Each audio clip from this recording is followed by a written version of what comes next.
Yes, good morning and welcome again. We are watching at Cock-A-Doodle-Doo, and we have here with us this morning Mr. Melville Bryan. Now, Mr. Bryan is a consultant with Pantrinbago. We thought it very important and necessary for Mr. Bryan to come in and discuss with us the state of Pan. And after that statement that Boogsie Sharpe made a couple of weeks ago when he received his national award, it triggered a lot of discussion. And people felt, well, this now what Boogsie saying is stupidness. Pan is alive, it's vibrant. Other people said, no, no, no. I agree entirely with what Boogsie is saying. But let's hear what Mr. Bryan has to say. I know he's a consultant at Pantrinbago, so he might be a little biased, but I know this man. He will be objective. Pantrinbago, Inc. is a cultural association designed to represent a membership and to promote the steel pan and its music. Is Pantrinbago doing that?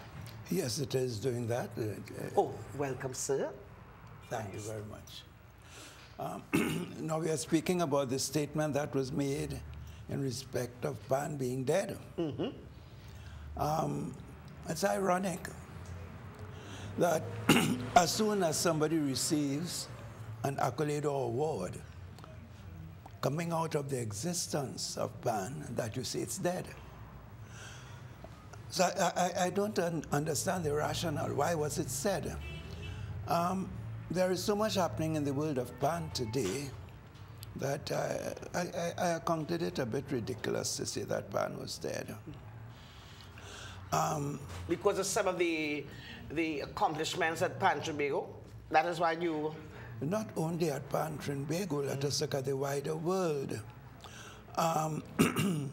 We have several businesses coming out of this country, coming out of foreign countries, the production of the instrument. It is being in schools in England, United States of America, Canada. It is being used as a teaching tool. How can it be dead? Okay, maybe let's take it a step further. The instrument itself cannot be dead because it has its own dynamism. Oh, yes. You know, it's going to be spread all over the world and so. But the organization, Pantrinbago, has been accused of not just keeping things back in Pan, but not moving Pan in the direction they think it should be going. That is the main criticism being hurled at Pantrinbago. And that Pan, not only there's the instrument, the whole movement could have accomplished much more in the last 30-something years that they have been running things. And how do you respond to that? Well, progress has to be incremental. You cannot have the total cake at once. And the organization has been growing, it's developing. It has been developing along with the instrument. And let us look at the membership. And even the person who made the statement that Pan was dead,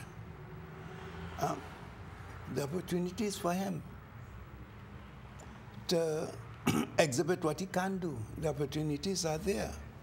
And the organization has been presenting all these platforms for people like him to show what he can do and even benefit from the opportunities. So how has the membership benefited from the, other than the cash money that is given out to the winner of the panorama and so for the carnival, what sort of benefits do the membership get from this organization?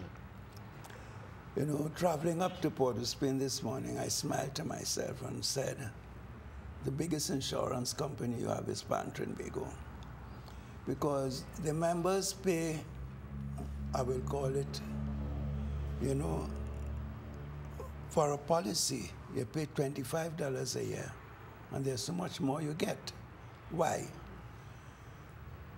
For example, I'll give you a little example. The president is in Tobago. His phone rings, and a doctor tells him, there's a patient at St. Clair Medical, life or death. You don't come up with the money, we can't operate, he dies. Pantrinbago comes up with the money. What was investment? You paid a premium of $25 a year. You find the situation where a relative of a steel bandsman who dies comes to the office. We cannot afford to stand the funeral payments. Pantrinbago meets it. Where does the money come from? A $25 policy payment, I'll call it, because every year you pay $25, right? And that's your due.